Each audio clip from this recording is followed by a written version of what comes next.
नवरात्रि के तीसरे दिन होती है माँ चंद्रघंटा की पूजा। जानिए इसकी विधि, मंत्र और कथा। माँ चंद्रघंटा का स्वरूप सौम्यता एवं शांति से भरपूर है। माँ चंद्रघंटा और इनकी सवारी शेर दोनों का शरीर सदैव ही सोने की तरह चमकता है। माँ दुर्गा का तीसरा स्वरूप माँ चंद्रघंटा परम शांतिदायक और कल्याणकारी है। इस रूप से माता देवगण संतों एवं भक्तजन के मन को संतोष प्रदान करती है। चैत्र नवरात्रि के तीसरे दिन दुर्गा माँ के चंद्रघंटा रूप की पूजा की जाती है। माँ चंद्रघंटा राक्षसों का वध करने के लिए जानी जाती है। मान्यता है कि वह अपने भक्तों के दुखों को दूर करती है, इसीलिए उनके हाथों में धनुष, त्रिशूल, तलवार और गदा होती है।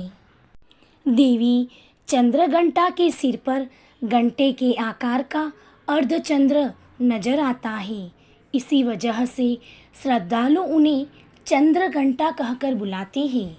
जानिए नवरात्रि के तीसरे दिन की पूजा विधि। नवरात्रि के तीसरे दिन माता दुर्गा के चंद्रघंटा स्वरूप की विधि विधान से इस मंत्र ओम देवी चंद्रघंटाय नमः का जाप कर आराधना करनी चाहिए। इसके बाद माँ चंद्रघंटा को सिंदूर, अक्षत, गंध, धूप, पुष्प आदि अर्पित करें। आप देवी माँ को चमेली का पुष्प अथवा कोई भी लाल फूल अर्पित कर सकते हैं। साथ ही साथ दूध से बनी किसी मिठाई का भोग लगाएं। पूजा के दौरान दुर्गा चालीसा का पाठ करें और दुर्गा आरती का ध्यान करें। ध्यान में इस मंत्र का जाप अवश्य करें। वंदे वांछित लाभाय चंद्रधकृत शेखरम सिंहारूढ़ा चंद्रघंटा यशस्विनी मणिपुर स्थितां तृतीय दुर्गा त्रिनेत्रां खड्ग गदा त्रिशूल चापशर पदम कमंडलुमाला वराभितकरां पटांबर परिधानां मृदुघास्या नानालंकार भूषितां मंजीरहार केयूर किंकिणी रत्नकुंडल मंडितां प्रफुल्लवंदना बिबाधारा कांतकपोलां तुगमकुचां कमनीयां लावण्यां क्षीणकटिनितबनीं। स्तोत्र पाठ अवश्य करें।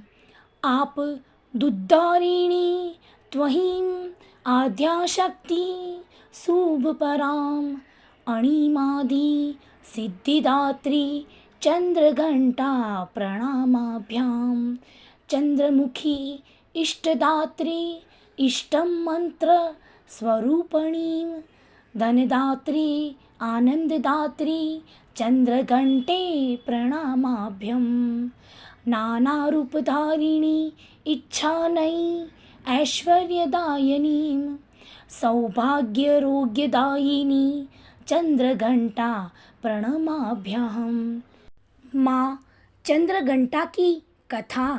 माँ चंद्रघंटा असुरों के विनाश हेतु माँ दुर्गा के तृतीय रूप में अवतरित होती है, जो भयंकर दैत्य सेनाओं का संहार करके देवताओं को उनका भाग दिलाती है, भक्तों को वांछित फल दिलाने वाली है। आप संपूर्ण जगत की पीड़ा का नाश करने वाली है, जिससे समस्त शास्त्रों का ज्ञान होता है। वह मेघा शक्ति आप ही है। दुर्गा भवसागर से उतारने वाली भी आप ही है।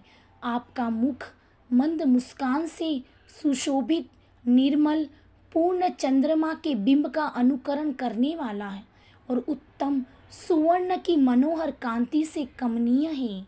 तो भी उसे देखकर महिषासुर को क्रोध हुआ और सहसा उसने उस पर प्रहार कर दिया। यह बड़े आश्चर्य की बात है कि जब देवी का वही मुख क्रोध से युक्त होने पर उदय काल के चंद्रमा की भांति लाल और तनी हुई भौहों के कारण विकराल हो उठा। तब उसे देखकर जो महिषासुर के प्राण तुरंत निकल गए।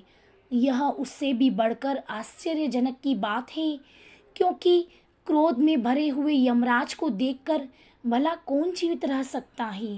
देवी, आप प्रसन्न हो। परमात्मा स्वरूपा, आपके प्रसन्न होने पर जगत का अभ्युदय होता है और क्रोध में भर जाने पर आप तत्काल ही कितने कुलों का सर्वनाश कर डालती हैं। यह बात अभी अनुभव में आई है, क्योंकि महिषासुर की यह विशाल सेना क्षण भर में आपके कोप से नष्ट हो गई है। कहते हैं कि देवी चंद्रघंटा ने राक्षस समूहों का संहार करने के लिए जैसे ही धनुष की टंकार को धरा व गगन में गुजा दिया है, वैसे ही माँ के वाहन सिंह ने भी दहाड़ना आरंभ कर दिया और माता फिर घंटे के शब्द से उस ध्वनि को और बढ़ा दिया, जिससे धनुष की टंकार, सिंह की दहाड़ और घंटे की ध्वनि से संपूर्ण दिशाएं गूंज उठी। उस भयंकर शब्द व अपने प्रताप से वह दैत्य समूहों का संहार कर विजयी हुई। माँ चंद्रघंटा के इस मंत्र का जाप अवश्य करें। पिंडज प्रवरारूढ़ा चंडकोपास्त्र कीर्तियुता प्रसादम तनुते मह्यम चंद्रघंटेति विश्रुता। या देवी सर्वभूतेषु माँ चंद्रघंटा रूपेण संस्थिता। नमस्तस्यै नमस्तस्यै नमस्तस्यै नमो नमः। माँ चंद्रघंटा की ये कथा आपको लाभकारी रहेगी।